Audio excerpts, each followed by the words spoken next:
Start कराते okay बिस्मिल्लाहिर्रहमानिर्रहीम अस्सलामुअलैकुम वरहमतुल्लाहि वबरकातुह. Dear sisters, on behalf of the AFED Women's Board, I warmly welcome you all to the second and final session of our program, Different Minds, Brilliant Possibilities. Alhamdulillah, we are blessed to continue this journey of learning and reflection. Please note, we will be posting Sister Shahina's contact details so that if any of your questions remain unanswered due to time limits, you can reach out to her directly for guidance. It is my honor now to invite our respected speaker, Sister Shahina Fazaldeen, to share her knowledge and insight with us. Sister Shahina. Jazakallah khairan, Sister Fatima, and Assalamu alaikum, lovely ladies and my viewers. Once again, we meet here. Before I start my presentation, A'udhu billahi minash shaitanir rajim, Bismillahir Rahmanir Rahim, Rabbi shrah li sadri wa yassir li amri, wahlul uqdatan min lisani yafqahu qawli. I'd like to thank Allah subhanahu wa ta'ala for your presence and my presence here today. And I would like to thank AFED Women's Board, Sister Rehana, Sister Fatima, Fazil Beta, and all the others for their efforts in making this event possible.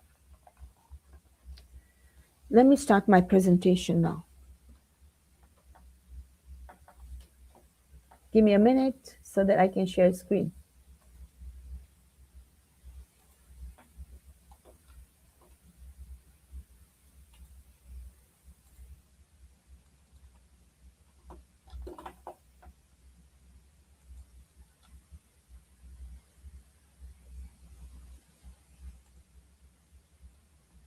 Okay, so a very warm welcome to the second session on neurodiversity.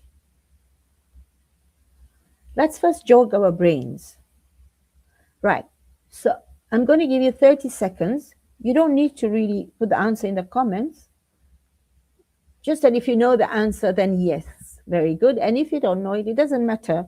I will reveal the answer in a short while. So a word I know, 6 letters it contains. Remove 1 letter and 12 remains. What is it? You've got 30 seconds.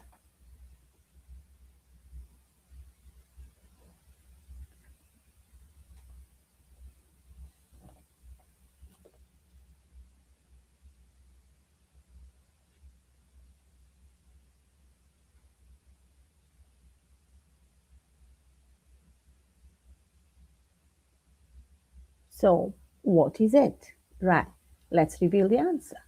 So the answer to this riddle is the word dozens. Here is why. So dozens has 6 letters. If you remove the letter S, you are left with dozen, which equals 12.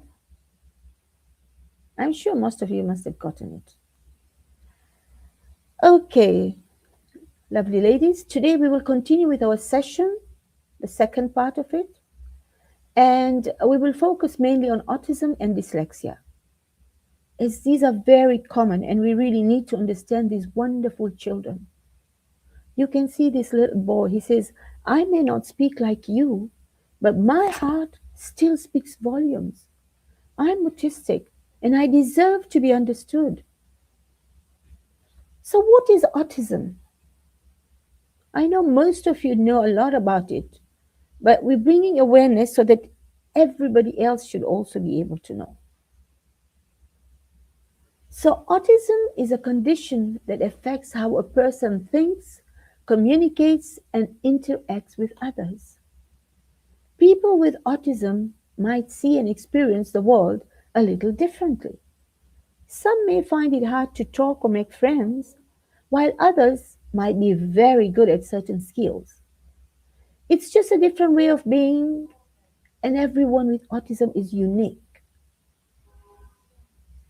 Autism is called a spectrum. Many times you hear people saying, right, that you think so and so, I think he is in a spectrum, right? So why do they call it a spectrum? Because it affects people in many different ways to varying degrees. Some people with autism might need a lot of help with daily tasks, while others can be quite or very independent. Some may find social situations challenging, and others might be comfortable around people but have special interests or skills. So the spectrum means that autism is not the same for everyone. Each person with autism is unique with their own strengths and challenges. So you can see the little boy says, what is autism? It's a neurodevelopmental disorder that affects communication, behavior, and social skills. It is characterized by difficulty in understanding social cues, engaging in repetitive actions, and being sensitive to sensory inputs. But remember, it's different, not less. That's why we want to celebrate neurodiversity. Why awareness matters? Because understanding will lead to acceptance and support. And how can you help? By being patient, being kind, and embrace differences. Let's make our community and society a place where everyone belongs. This little boy says, I am Zach. I have autism. Some people say I have a disability, but I don't see it that way at all. It's just that I'm uniquely wired. My brain is wired differently. I don't see the world the way most people do because I have an incredible brain and I have a lot of gifts to share. Then let's look at this image. And we can see two children playing and one sitting on the floor.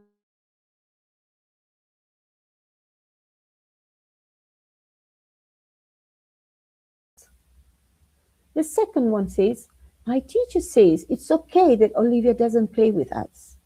Autistic children might prefer to play alone because it is predictable. And the third one, there's quite a lot of noise, and he says, group play can be confusing, noisy, or overwhelming, especially if social rules aren't clear. So, from this statement, we gather that the social rules should be very clear for these children. And finally, it says Olivia may just connect in different ways or need extra time and support to feel safe in joining in. Now let's find out more about autism. So in the first picture, it says, when I don't use eye contact, my friends might not know I want to keep talking or playing with them because they struggle to give eye contact. And in the second one, it says, sometimes when I get too excited to play with my friends, I get too close to them. But the autistic child doesn't realize that some friends don't like that. So, autism spectrum disorder basically is seen in such a way sometimes they reject cuddles, sometimes they're not responding, they're intolerant to sounds, sometimes they're tiptoeing. Not always, not all tiptoes are autistic. They have sleep problems, sometimes they're hyperactive, or maybe depressed, or sometimes they like to spin objects. And actually, autism is classified into 3 levels based on the amount of support needed. So, level 1 requires some help with daily activities, which is called mild autism. It requires some support. Level 2 needs substantial support. So, that's moderate autism and needs substantial support. While a child with level 3 requires very extensive support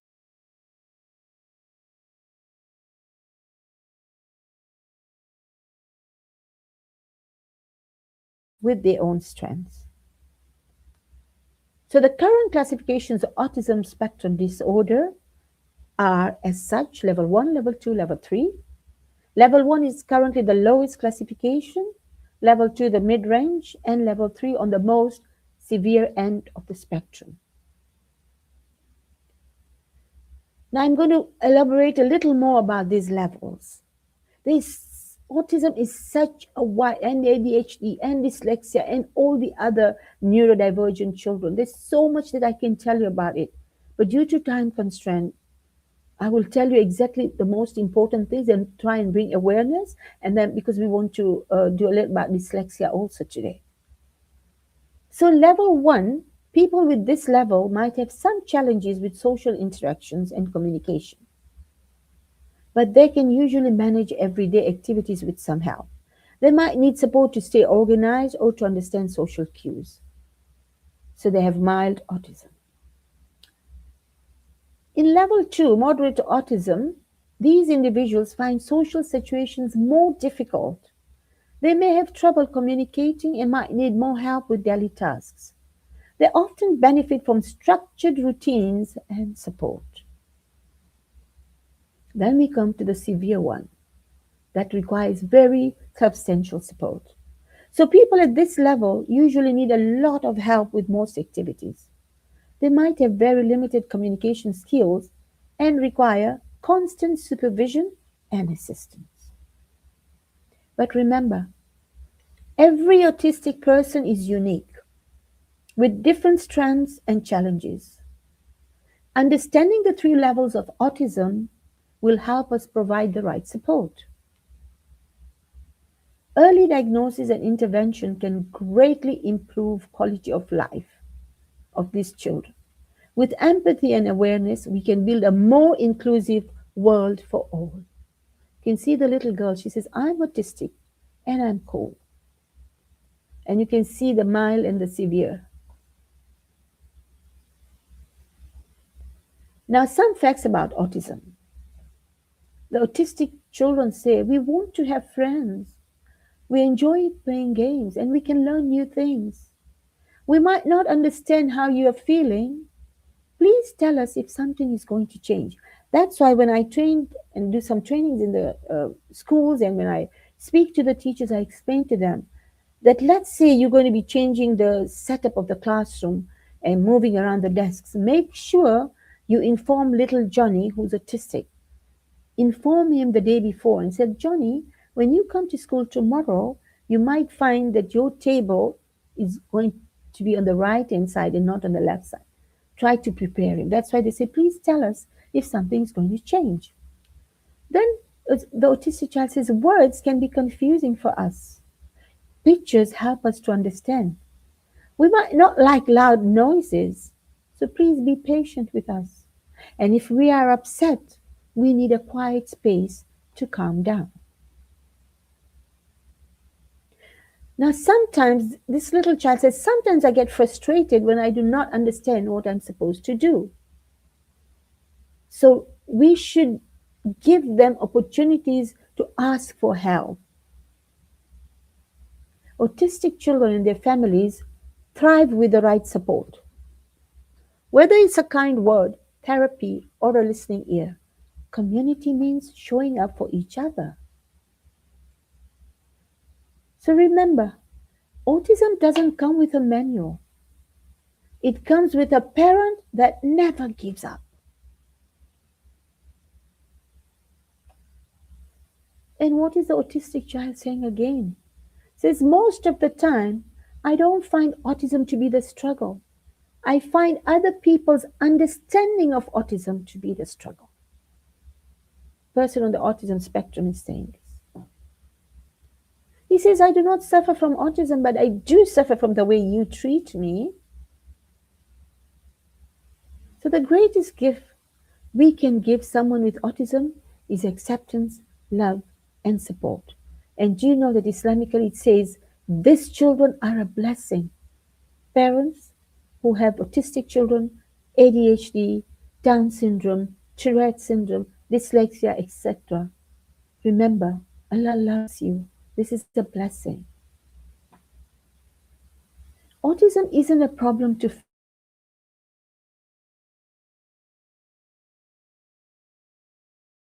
It's a problem to understand. So we remember, be sensitive and tolerant. Let's remind ourselves that autism awareness is when you know who I am, the autistic child says. That when you know who I am, and autism acceptance is when you're glad to see me. Now let's look at how some strategies helping an autistic child, how to help them. It involves understanding their unique needs and providing supportive, nurturing environments. Now, here are some general strategies. It says educate yourself. Learn about autism spectrum disorder, which is called ASD, so that we understand their behaviors, strength, and challenges. So it's not like just teachers, parents, madrasa teachers, school teachers. All of us need to learn because we are part of the community, we are part of the society. And then establish routines. Consistent schedules can provide a sense of security and predictability. With such children, with such people, we need to use clear communication. Use simple language, visual supports, and patience to enhance understanding. We need to create a supportive environment for them. We need to minimize sensory overload and provide quiet spaces. That is like in schools, in madrasas, also when they come to masjid. We need to encourage social skills, foster interactions through play, social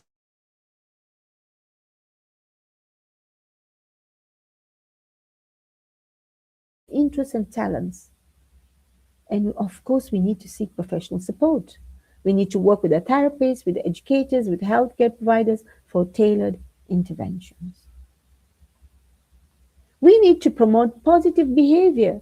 Use reinforcement and positive strategies to encourage desired behaviors.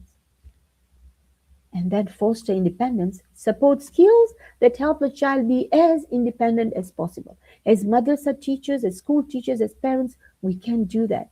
And it's not just parents, it needs to be the whole family, the immediate family, the extended family.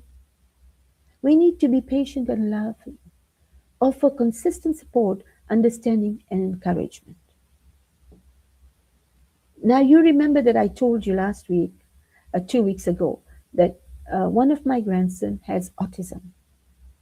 And although he's 16 years old now, the journey hasn't been easy for his parents, especially for himself and his parents. Yeah. And so as he grows, as time comes by, certain things get easier, but on the other side, the flip side, certain things get more difficult. In fact, up till now, the parents have some time to explain or to remind people that, excuse me, do you know that he's a child of determination? My child has autism. So if all of us within the community, within the society, accept these children and support them, then I'm sure it will be such a blessing for those parents, isn't it? Because there's so many mothers out there, so many that are still hiding the fact that, oh, I have an autistic child, that I have a dyslexic child. Well, it shouldn't be. So we need to really have awareness and we need to support them. Now, due to time constraint, I have to go on to dyslexia now. So, what is dyslexia? So, dyslexia is a gift if you learn how to embrace it.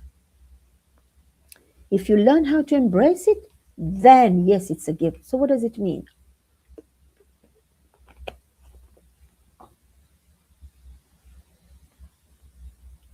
It's a neurodevelopmental learning difference. It's not a disability.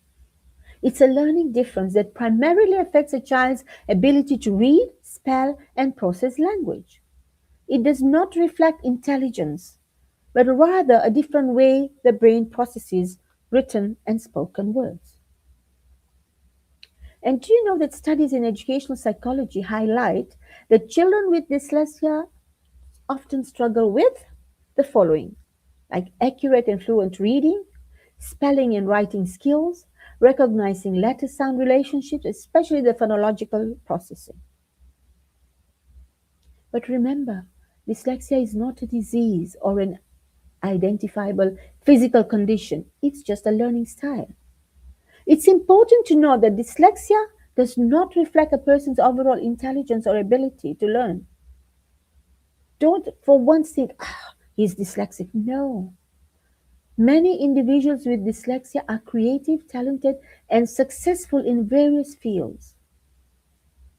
And yes, early diagnosis and appropriate support can help manage the challenges associated with dyslexia. Now, early signs to notice. Early identification is key for effective intervention for any condition. For dyslexia, some common indicators include that sometimes they mix up letters, especially the and a de and a per and a qua. They are slow at reading speed sometimes, and you'll see that they avoid reading tasks.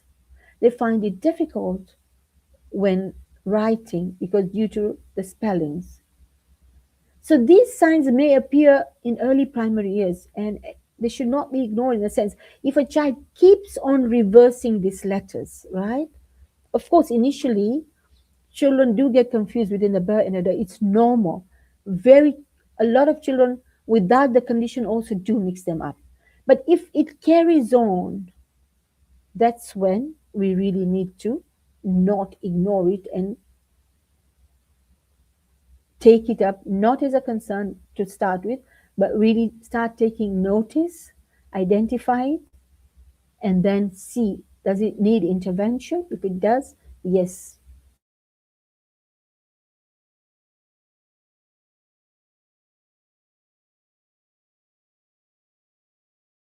Individuals with dyslexia often have normal intelligence and they can excel in other areas such as problem solving and creative thinking. Remember, dyslexia is a neurological condition and does not reflect a lack of effort or intelligence. Again, I repeat that early diagnosis and appropriate support can help individuals with dyslexia improve their reading skills and succeed.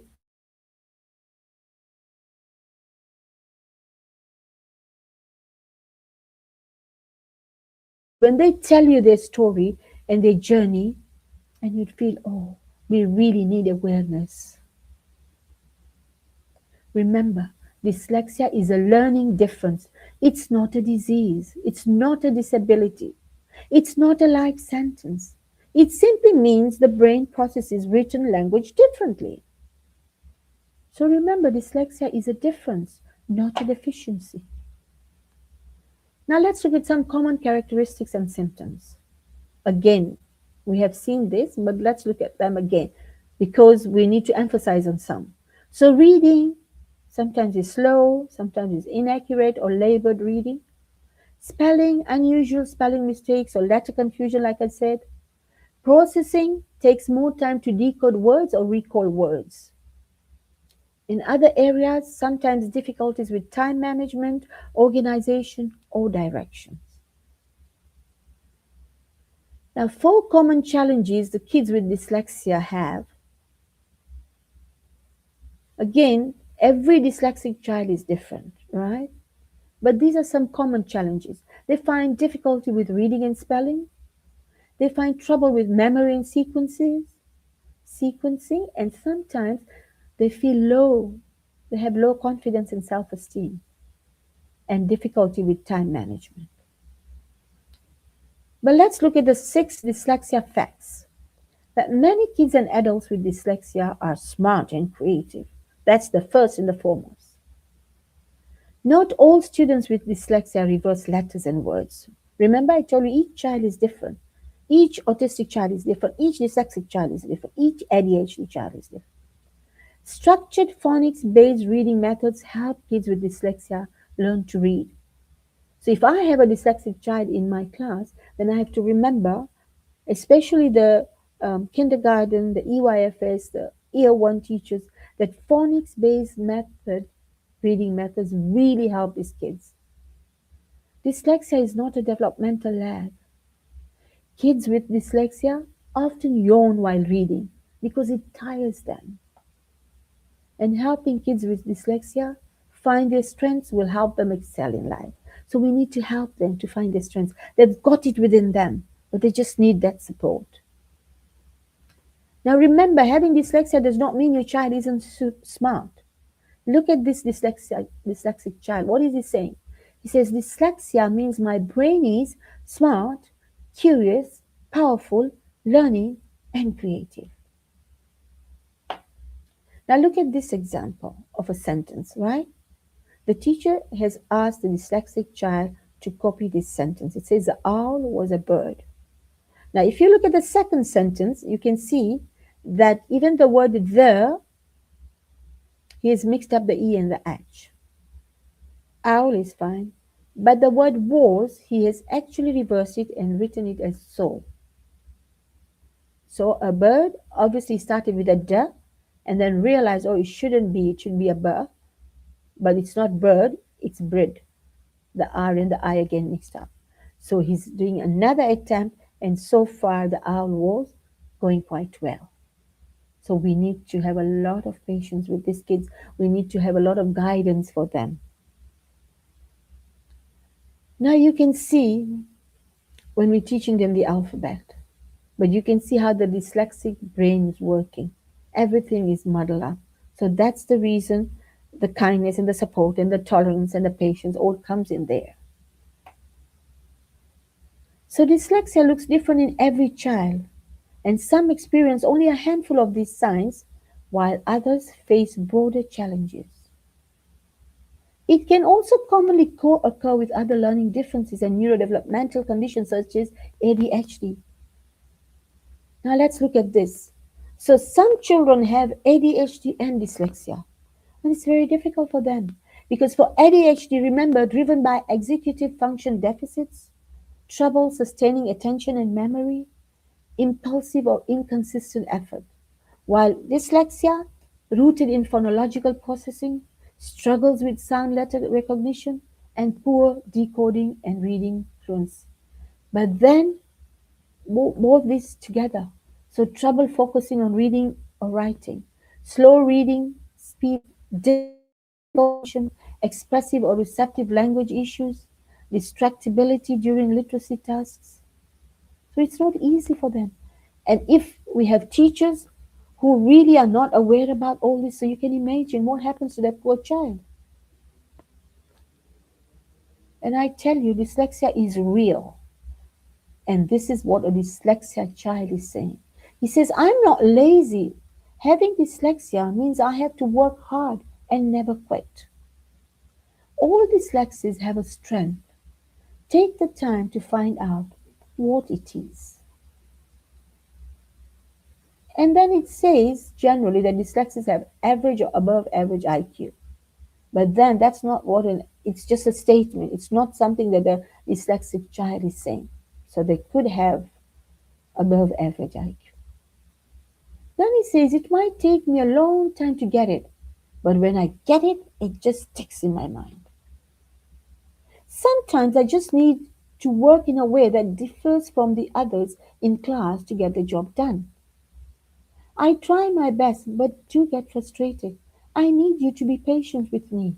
To remember the ADHD Bill of Rights, so we can apply it here also when the child is saying that it's not my fault. My brain is wired differently. Why are you yelling at me? Can you tell me the same thing in different words? So they're asking us to be patient with them. When you break things down into smaller steps, it is really helpful. So if I'm going to teach the division to a child and the long division, then I really need to break it down into smaller steps for him. And time is the best gift you can give a person with dyslexia.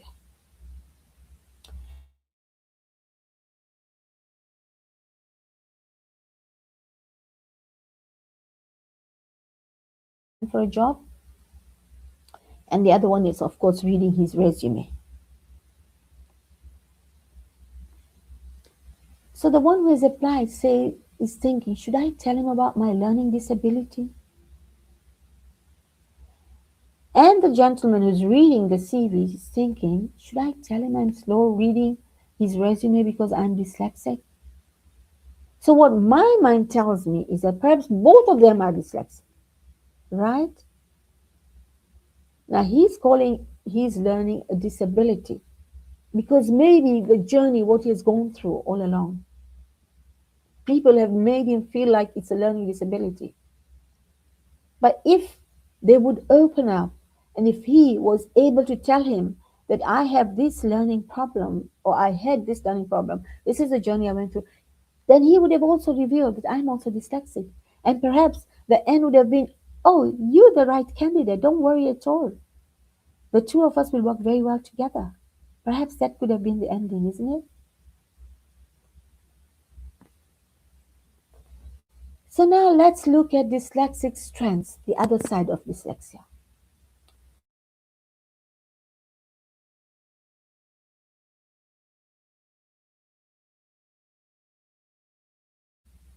Creativity, often strong in creative arts, engineering, and design. When it comes to problem solving, there are creative approaches to challenges for them.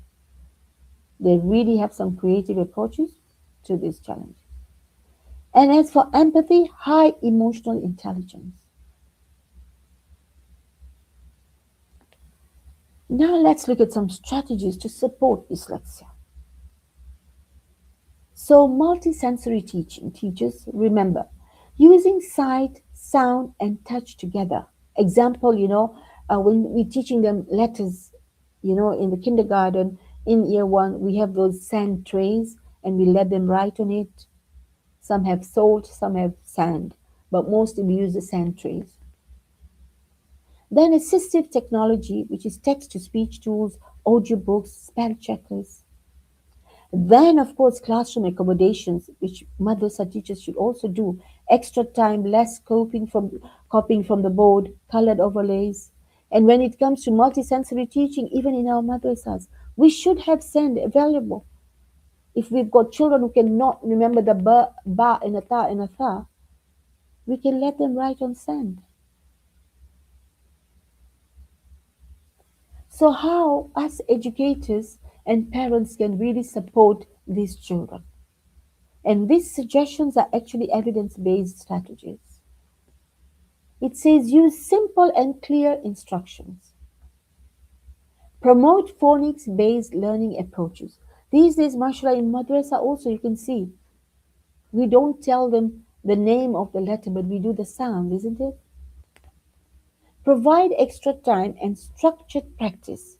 So we need to provide extra time for them and structured practice. So if I know that within my Quran class I've got this child who needs that extra time, then in my lesson plan I will have that little clause there. That little Ahmad needs extra time. So I just need to remember, and I need to have a structured practice for him. Integrate visual and auditory learning tools. Reinforce effort by appreciating small achievements. Don't wait for the child to have finished like 10, 20 pages of the manual in Quran and then tell him, oh, well done, or you really. No. Reinforce effort by appreciating small achievements. So remember, a supportive environment significantly improves learning outcomes and confidence. So, to summarize, remember dyslexia is a different way of processing information. It is not related to intelligence. With the right support, dyslexic individuals can thrive. And these again are the some dyslexia strengths. Remember the problem solving? They're very good at design skills, creative skills, oral skills. But together with dyslexia, there's some other things that I just want to touch on. Now, dyslexia is a learning difference with difficulties in reading, spelling, and word recognition. But then there's dyscalculia, that's learning difference with difficulties with numbers and mathematics. Then there's dysgraphia, there's difficulties with writing, including spelling, handwriting, and composition. Then there's dyspraxia, the child has difficulties with motor coordination, which can lead to difficulties with handwriting. Now, recently, at the school that I work with, we have a girl who's got sort of dyspraxia. And there are multiple things that she definitely is on this spectrum. But since we're talking about dyslexia, yes, she has a motor coordination problem. So, due to the motor coordination, obviously, her way of walking is also difficult, right? When she has to come down the stairs, every school has stairs, especially she's already in year six, so she needs to climb up. So there needs to be support all the time. And you know that the parent actually was not ready to bring a support system for her. So she needed to bring in a learning support system. But what happened is that two sisters joined the school together and they were in the same class in year five. Now, although we have to promote this child also because due to her age, but what happened is that the mother was asking the sister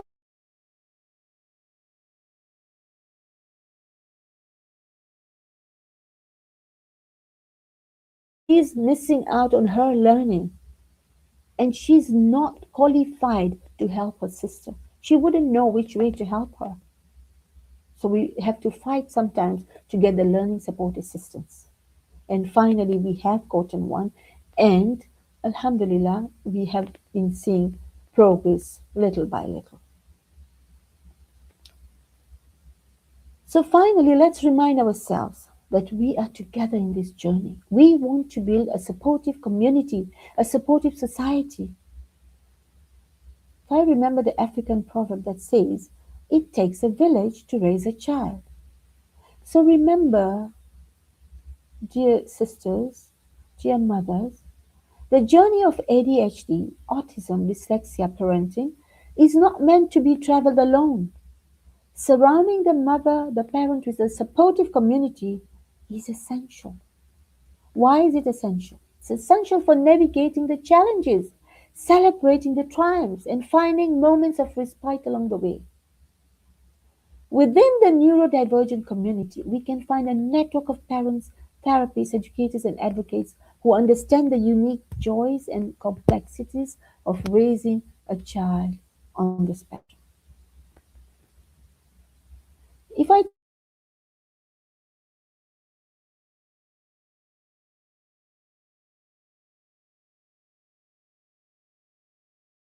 to share experiences, to exchange advice, and find solace in knowing that you're not alone in your journey. Whether it's an online support group, a local autism society chapter, or simply a trusted friend who understands, building a network of support is crucial for your well being as an autism mom, or dyslexic mom, or ADHD mom, or a Down syndrome mom, etc. Remember, asking for help is not a sign of weakness, but a testament to your strength and commitment to being the best parent you can be for your child. For together, we can create a village of support, understanding, and empowerment for all families touched by autism or any other condition. As we wrap up our workshop on neurodiversity, I want to remind everyone that embracing and understanding the diverse ways our brains work is essential for fostering an inclusive and compassionate community. By continuing to educate ourselves, challenge misconceptions, and support one another, we can create an environment where everyone feels valued and empowered to thrive. Let's commit to applying what we've learned today and advocating for neurodiversity in our daily lives. As for me, my motto is that I want to be a voice for these neurodivergent children, for these neurodivergent people. In conclusion, I want to emphasize the importance of welcoming neurodivergent individuals into our community. And Alhamdulillah, so many of the madrasas around the world do welcome these children. And like in UK, mashallah, there's so much going on in all different madrasas, and they've got so many support groups. And I'm sure even in Africa and other places, I'm sure there are many. By embracing their unique perspectives and experiences, we not only enrich our environment, but also foster a culture of inclusion, understanding, and support. Let's commit to creating a space where everyone feels valued, everyone feels respected and empowered to contribute. And yes, together, we can build a community that truly celebrates neurodiversity. Thank you all for your attention and dedication to making this a reality. If you need help for any further support, please feel free to contact me. So, if time allows, maybe I'll be able to answer a few questions.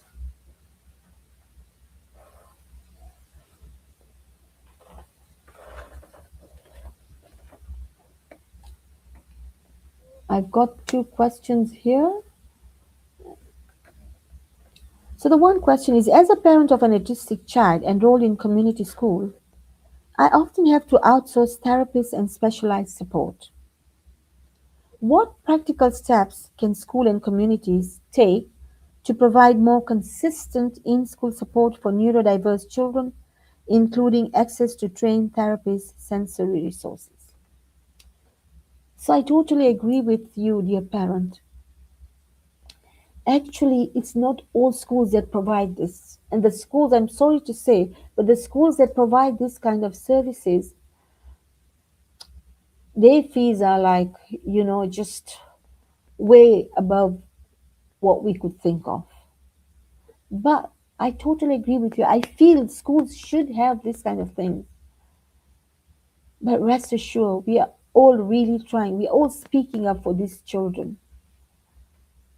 And it is my prayer and my hope and my faith tells me that yes, some days this kind of schools, every kind of schools will have in school support. At the moment, we're also struggling in asking parents to bring in learning support assistants, asking parents to do therapies outside, asking parents to, bring in sensory resources. But I actually fight for them.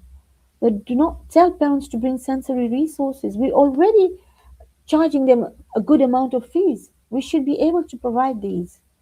Um, so yes, it's about some practical steps.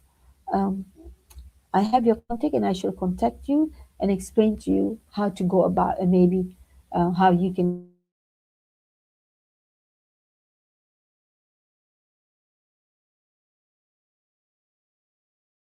As our school is right now not equipped for our special needs children. Now, let me tell you that a Fed Women's Board has really, really organized an excellent event, which is this all about neurodiversity. And I'm sure the Fed Board is working on this, inshallah. So yes, they are working on this and we are going to take this much further. I hope I've answered your question so far.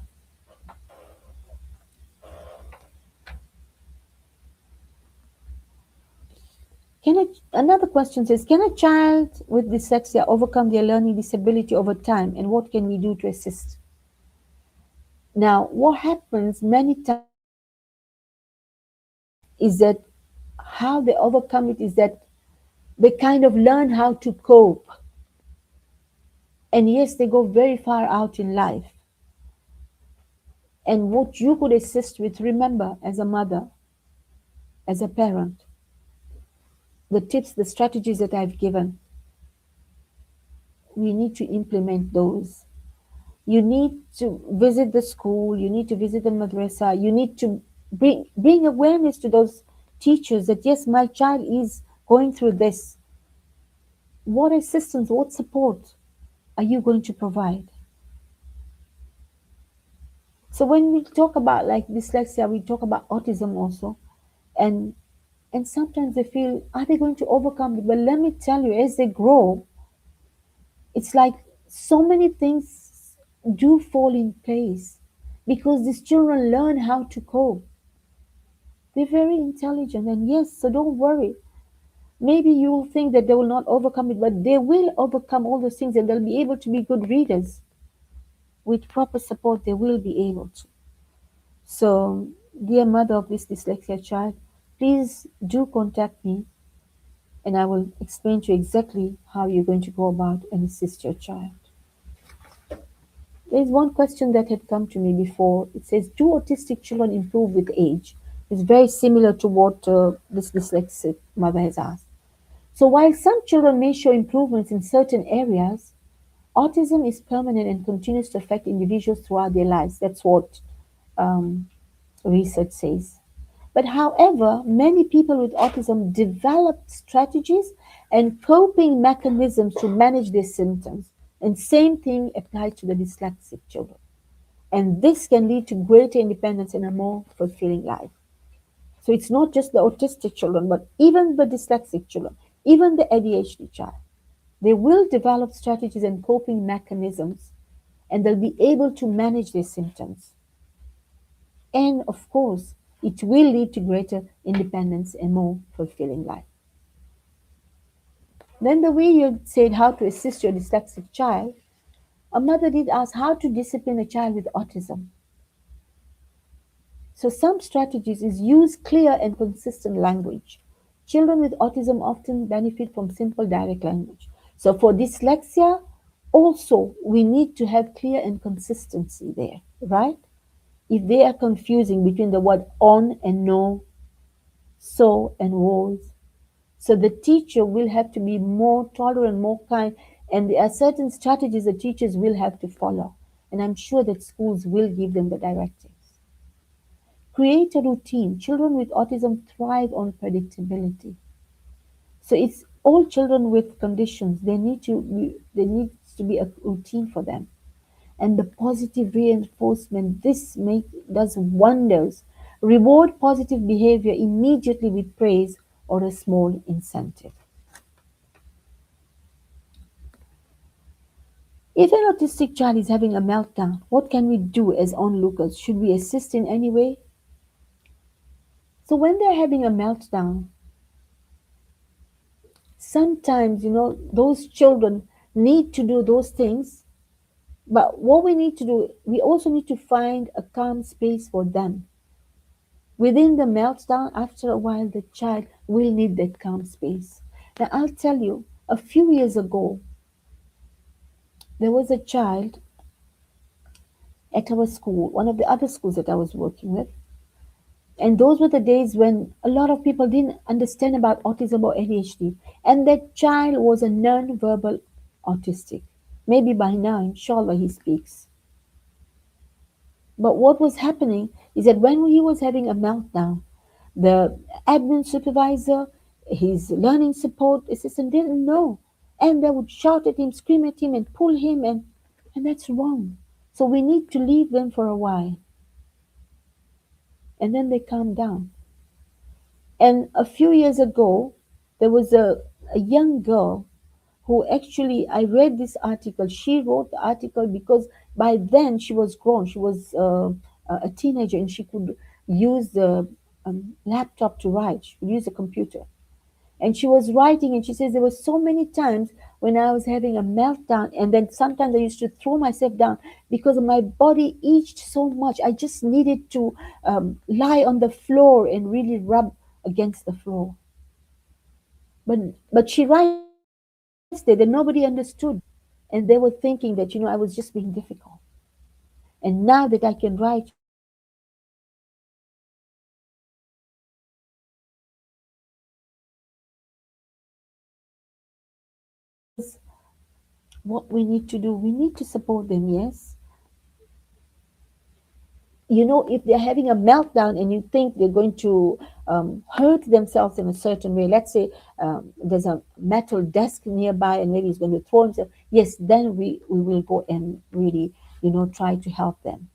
But if it's a meltdown, like, rubbing themselves on the floor, or yes, sometimes just crying out, or what, let's be there for them and let's be able to prepare a calm space for them that after that, he will go to a calm space, let him calm down, and after that, you'll be able to talk to that autistic child. And I think this will be the last question. And after that, if there are any more questions, I shall contact you to answer them at a later stage. If my first child is autistic, is there a high chance my next unborn child also might be autistic? Well, I don't believe that. I really don't believe that if your first child is autistic, then there's a high chance for. Yes, I know society tells you that. Oh, yeah, maybe the second one will be, but no. Allah is so merciful. I am sure. Well, there are certain times when, yes, that the second born is also autistic, but no, inshallah, it will not be so. So it's not like highly unlikely, but I feel it's unlikely. Thank you very much. It's been wonderful sharing all this with you. And for any further questions, please do contact me, and inshallah, we'll make sure that all your questions are answered. Thank you very much. Jazakallahu khairan. Thank you so much, Sister Shaina. We really appreciate your time you've given us, and we've learned a lot. These two sessions have given us a lot of knowledge on this. And inshallah, at AFED Women's Board, I truly encourage that we will try our best to support the mothers and the teachers and whoever needs help in this. We shall try and look for some special coaches. Maybe if schools can't do it, at least we as Jamaats, local Jamaats, we can intervene and then have some coaches who can help one-to-one to the mothers and try and train them. And we will always be looking to you for support, please. So the mothers can contact you if we have any other questions whilst we talk to our Jamaats and the AFED OBs. We shall try and help these mothers as per their request, inshallah. These children are very special and we all value them. They are children of our community, and inshallah, our dua is that one day we see them, that they are very well settled, because when Allah takes away one ability, He gifts you with other 10. I'm sure about that. He's so much Rahman that He will definitely help these children and their mothers. So as a community leader and the AFED Women's Board, inshallah, we shall try and support all the mothers who have such a special child with them, inshallah. But thank you, Sister Shaina. It was great learning from you. We have learned a lot. These were very informative and knowledgeable lessons. Thank you so much. May Allah bless you in abundance. Thank you. Thank you so much, AFED Women's Board. Thank you so much, the chair lady, and all of you for giving me this opportunity. And inshallah, we shall be in touch. Thank you so much. Jazakallah khair.